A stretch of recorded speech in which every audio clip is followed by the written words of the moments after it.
मुंबई के सहारा star hotel में स्कॉल India राष्ट्रीय कांग्रेस 2025 का सफल आयोजन में पर्यटन क्षेत्र के दिग्गजों को जोड़ना, विकास को प्रेरित करना विषय पर आधारित इस 3 दिवसीय कांग्रेस में यात्रा, पर्यटन और आतिथ्य क्षेत्र के सैकड़ों प्रतिष्ठित पेशेवरों ने भाग लिया। इस कार्यक्रम को पर्यटन मंत्रालय, अतुल्य भारत, भारतीय विद्यापीठ, भारतीय होटल प्रबंधन संस्थान, love my India, cousin DMC और आई लव जापान डीएमसी जैसे मूल्यवान भागीदारों का समर्थन प्राप्त था। पूर्व केंद्रीय विदेश मंत्री डॉक्टर शशि थरूर ने भारत की वैश्विक स्थिति पर कहा, स्कॉल इंडिया नेशनल कांग्रेस 2025 में भाग लेने से यह पुष्टि हुई है कि भारत की विविधता और विरासत अंतर्राष्ट्रीय सद्भावना और सहयोग के शक्तिशाली प्रेरक हैं। पूर्व केंद्रीय मंत्री एवं भाजपा सांसद मेनका गांधी ने पर्यटन के माध्यम से दुनिया में बदलाव एवं पर्यावरण और प्राणियों के संरक्षण जैसे कई महत्वपूर्ण मुद्दों पर अपनी बात रखी। स्कॉल इंटरनेशनल मुंबई साउथ के मेजबान अध्यक्ष पद्मश्री डॉक्टर मुकेश बत्रा ने कहा, स्कॉल इंडिया नेशनल कांग्रेस 2025 की मेजबानी हमारे चैप्टर के लिए एक गौरवपूर्ण क्षण रहा है।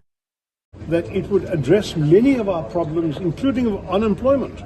There is a report by the World Tourism Organization that says $1,000 spent on tourism will employ 8 times as many people as $1,000 spent on manufacturing. And already manufacturing, we're not employing that many people, and with automation coming in, even fewer jobs will be created by manufacturing. Whereas tourism, we can absorb our unskilled and low-skilled labor. We can give jobs to our young people. We need to build hundreds more hotels, thousands of hotels. We need to improve our tourist facilities. We must attract more people. It's shocking that countries like Dubai and Singapore, which are not even the size of an Indian city, will have 10, 20 times more tourists coming than we do. Why do we have that? We have such a beautiful country to offer the world. We must give tourism more of a priority. That is my message to this conference. And I'm very glad to see delegates from all over India have gathered to discuss tourism here in Mumbai, which is one of our great cities. Let us try and make tourism a national priority. Bihar, sir, there is a important event है, इसलिए मैं आई हूँ। जो हमारे tourist operators हैं यहाँ और पूरे अंतर्राष्ट्रीय में, वो फैसला करते हैं कि कौन सा देश मरेगा, कौन सा जिएगा, किसके जंगल कटेंगे, किसके कौन अच्छा करेगा, कौन बुरा करेगा। हिंदुस्तान में जो हमारे टूरिज़्म है वो छोटे देशों से भी कम है, और हम लोग सोचते हैं कि ज़्यादा होटल बनाओ, ज़्यादा सड़कें बनाओ, ज़्यादा सब कुछ डालो जो शहरों का है, तो उसमें और टूरिस्ट आएंगे। लेकिन जितने ज़्यादा आप काटेंगे, जितने आप जानवरों को बर्बाद करेंगे, जितने लोकल कल्चर्स को आप मिटाएंगे, उतने ही कम टूरिस्ट आएंगे। अब आप लद्दाख देखिए, उससे सुंदर जगह कोई दुनिया में हो ही नहीं सकती। लेकिन मैं अभी लेह होकर के आई हूँ और उससे गंदा शहर मुश्किल से मिलेगा। क्यों? क्योंकि हमने बहुत बुरी तरह से रखा है। हम जहाँ भी जा रहे हैं, हम सोच रहे हैं कि जितने ज़्यादा होटल बनेंगे उसी से ही लोग आएंगे, लेकिन ऐसे होता नहीं है। अगर हम अपने जंगल, अपने जानवर, अपने लोगों की इज़्ज़त करें तो 5 साल के अंदर हम लोग कमाल कर सकते हैं टूरिज़्म में, अगर कोई सोच समझ करके करें ना। आप क्या रिफॉर्म सजेस्ट करेंगे? जो एक तो आपने पिछले 10 साल में कितने, मैंने स्टेटिस्टिक्स दिए, करीबन 21 लाख हेक्टेयर आपने काट दिए जंगल में। बचा क्या? आप जब टूरिस्ट आता है तो क्या देखे, वो क्या देखे? जूस देखें, वो भी बहुत बुरी तरह से चल रहा है। क्या देखें? नदियों को देखें, हम लोगों ने नदियों को नालियाँ बनाए। समुंदर देखें, समुंदर पर प्लास्टिक का ढेर के अलावा कुछ है नहीं। कॉरल्स देखें, कॉरल तो अब 10% बचे हैं। सुंदरबंस देखें, सुंदरबंस तो डूब गया। तो क्या देखे वो? तो क्यों आए वो?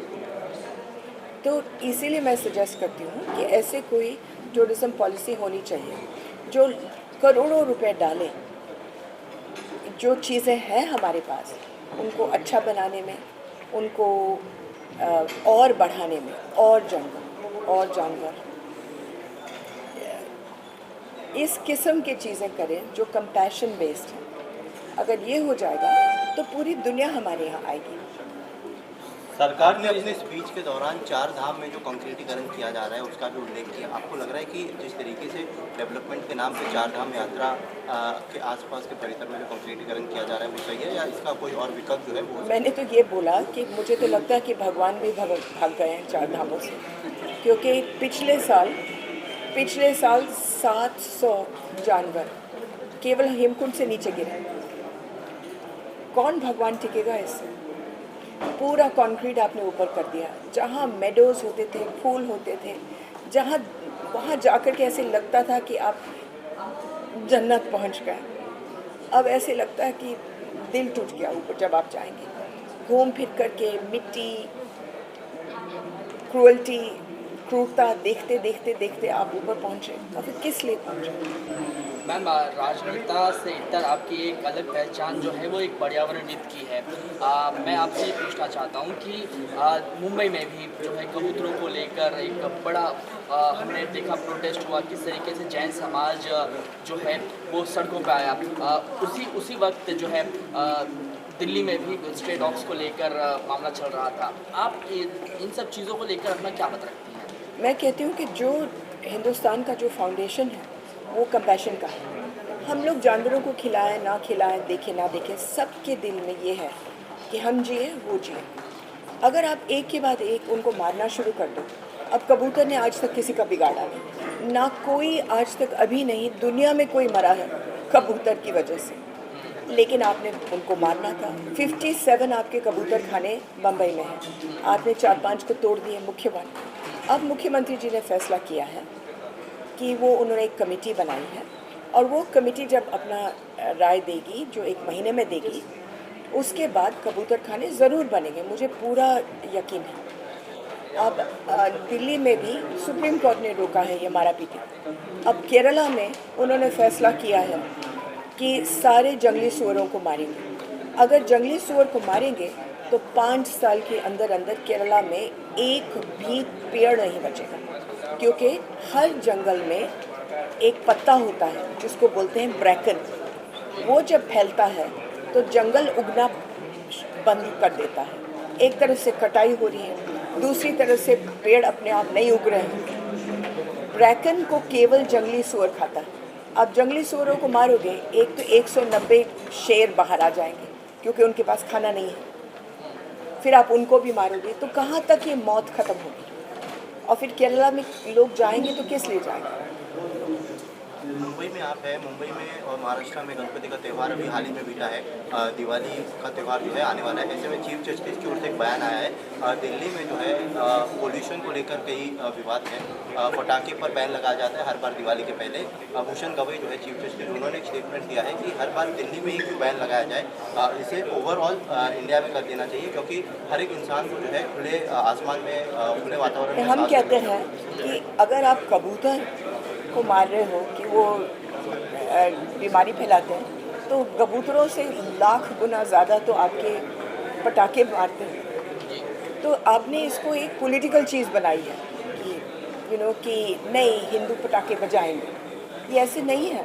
राम सीता का फेस्टिवल, राम सीता के ज़माने में पटाखे नहीं होते थे, दिया होते थे, प्यार होता था, एक दूसरे को खिलाना होता था, गरीबों में बांटना होता था।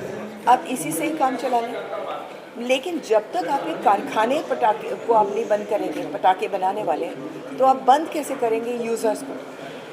तो पहले तो सुप्रीम कोर्ट फैसला कर ले कि कारखाने बंद हो कि ना हो। हर चीज़ का वक्त आता है, हर चीज़। एक वक्त था टांगे चलते थे बम्बई में, फिर वो बंद हो गए। अब वक्त चला गया है पटाखों का। We can no longer absorb it. आपने देखा मुझे खांसते हुए, मेरी खांसी रुकती ही नहीं है, क्योंकि मुझे सांस नहीं आता। सर क्या कहेंगे आप इस इवेंट में? मैं पॉलिटिकली कुछ सवाल है कुछ चीज़ों पर। बिहार कांग्रेस ने एक वीडियो जो है, मैंने आज तक कभी कोई पॉलिटिकल जवाब दिया ही नहीं। ऑपरेशन सिंदूर के बाद इंडिया और पाकिस्तान के बीच बस छोड़ दो। आप डॉक्टर बत्रा से पूछे, हम इनकी वजह से आए। Kind words about this whole event, about the tourism industry. Ma'am has spoken a lot, and Social Khaled also. Yeah, I'm very happy to be here and very happy to host this small event. It's one of the largest events in the country, And we're very happy to have ma'am over here as a guest of honor, as well as Sashi Tharoor. It's such a pleasure. And I just want to add that as far as the pollution is concerned of firecrackers, what's also important, there's so much of child labor that is also involved over there. So it's not just the pollution, but it's also unethical practices which go on. And one of the biggest health problems today, as you all know, is air pollution. It's also water pollution. It's also plastic pollution. But a lot of it is air pollution. I'm saying people who live in Delhi know that you can hardly breathe. And people are now moving to seconds home in Goa and other places. So it's very, very important कि बहुत ज़रूरी है कि हम जो हम सांस लेते हैं, and as a doctor I can say this, वो साफ़ होनी चाहिए. And it's in our interest therefore that we must make sure that we have clean atmosphere, clean health. And we also have to make sure that also we have a lot of positive thoughts as well.